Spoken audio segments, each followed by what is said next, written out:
दो विधियां। दीदी देखो, आज मैं रंगीन पेंसिलों का नया बॉक्स लाई हूँ। अरे वाह, जरा गिनकर ये तो बताओ कि इसमें कितनी रंगीन पेंसिलें हैं।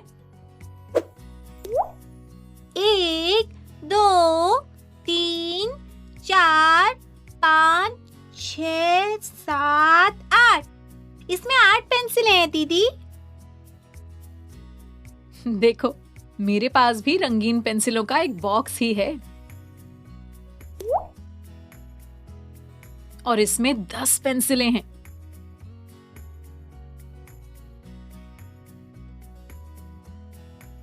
बच्चों, तुम सबने वस्तुओं को मिलाकर जोड़ना सीख लिया है, तो अब तुम ये पता कर सकते हो कि इन दोनों बॉक्सों में कुल मिलाकर कितनी पेंसिलें हैं, है ना?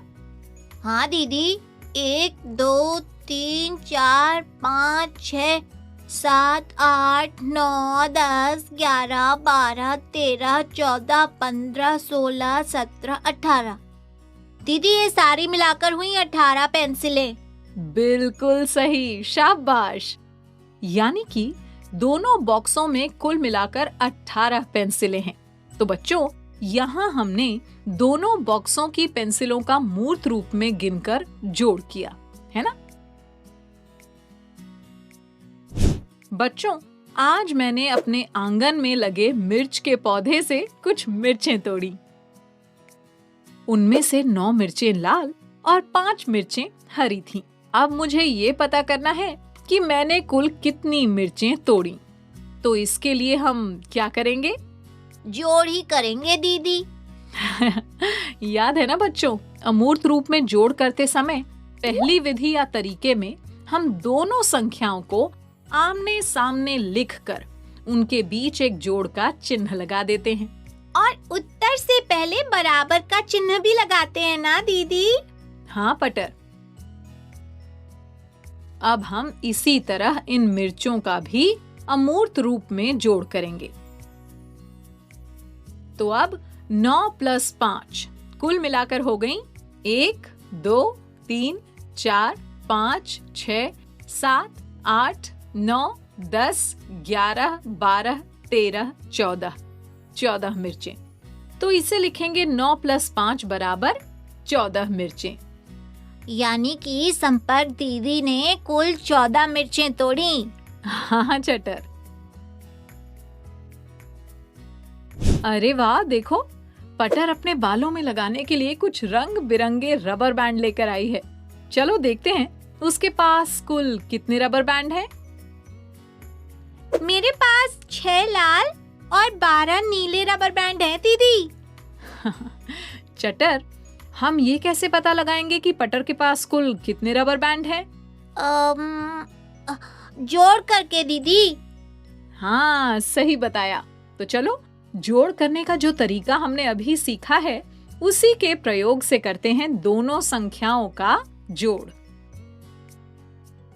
हमने दोनों संख्याओं को लिखकर बीच में प्लस का चिन्ह लगा दिया।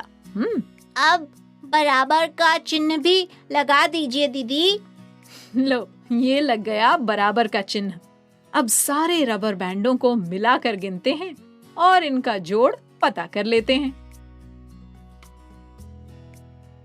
6 + 12 कुल मिलाकर हो गए 18 रबर बैंड। यानी पटर के पास कुल 18 रबर बैंड हैं। चलो, अब दूसरी विधि यानी तरीके से भी संख्याओं का जोड़ लिख लेते हैं। कौन सा तरीका दीदी? याद करो बच्चों, हम जोड़ की जाने वाली दोनों संख्याओं में से एक ही संख्या को ऊपर और दूसरी संख्या को उसके ठीक नीचे लिखकर नीचे वाली संख्या के सामने जोड़ का चिन्ह लगाकर दोनों संख्याओं का जोड़ करते थे। हाँ दीदी, याद आ गया। अब हम उसी तरीके से संख्याओं को जोड़ेंगे। बच्चों, पटर की माँ ने मोमबत्ती के 2 पैकेट खरीदे। एक पैकेट में 11 और दूसरे पैकेट में 8 मोमबत्तियां थीं। तो दोनों पैकेटों में कुल मिलाकर कितनी मोमबत्तियां हुई? हम सारी मोमबत्तियों को गिनकर इसका पता लगा सकते हैं दीदी। बिल्कुल सही चटर। तो अब यदि हमें कुल मोमबत्तियों का जोड़ पता करना हो तो सबसे पहले हम जोड़ घटाव टेबल बनाएंगे। अब 11 यानी 1 दहाई और 1 इकाई, तो 1 लिख दिया हमने इकाई के खाने में और 1 दहाई के खाने में, प्लस दूसरी संख्या है 8 यानी 8 इकाइयां, जिसे हम लिख देंगे इकाई के खाने में। अब 11 और 8 सारी मिलाकर कितनी मोमबत्तियां हो गईं? चलो जोड़ते हैं। 11 पहले से हैं, तो हम 11 की अगली संख्या यानी 12 से गिनना शुरू करते हैं। 12, 13, 14, 15, 16, 17, 18 और ये 19 मोमबत्तियां। अब लाइन के नीचे उत्तर लिखेंगे यानी 19 मोमबत्तियां। यानी कि दोनों पैकेटों में कुल मिलाकर 19 मोमबत्तियां हुई। हाँ बच्चों, तो यहाँ भी हमने संख्या 11 और संख्या 8 का जोड़ किया ना? हाँ दीदी, लेकिन इस बार हमने दूसरे तरीके से संख्याओं को लिखकर जोड़ा। हाँ पटर, दोनों में से जो तरीका आपको ज्यादा आसान लगे आप उसी तरीके से संख्याओं को लिखकर उनका जोड़ कर सकते हो। अब एक और सवाल। चटर और पटर दोनों ने बाजार से कुछ केले खरीदे।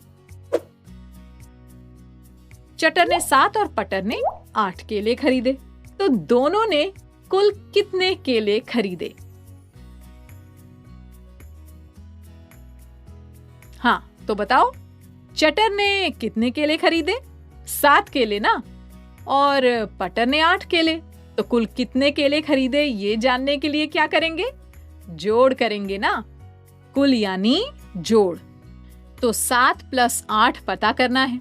7 की अगली संख्या यानी 8 से गिनना शुरू करते हैं। 8, 9, 10, 11, 12, 13, 14, 15। 15 केले। तो अब हम लिखेंगे 7 + 8 केले बराबर 15 केले। तो बच्चों, चटर और पटर दोनों ने कुल 15 केले खरीदे। दीदी, अगर इन संख्याओं को दूसरे तरीके से जोड़ेंगे तो ऐसे लिखेंगे ना? हाँ पटर, एकदम ठीक। तो बच्चों, हमने यहाँ दोनों ही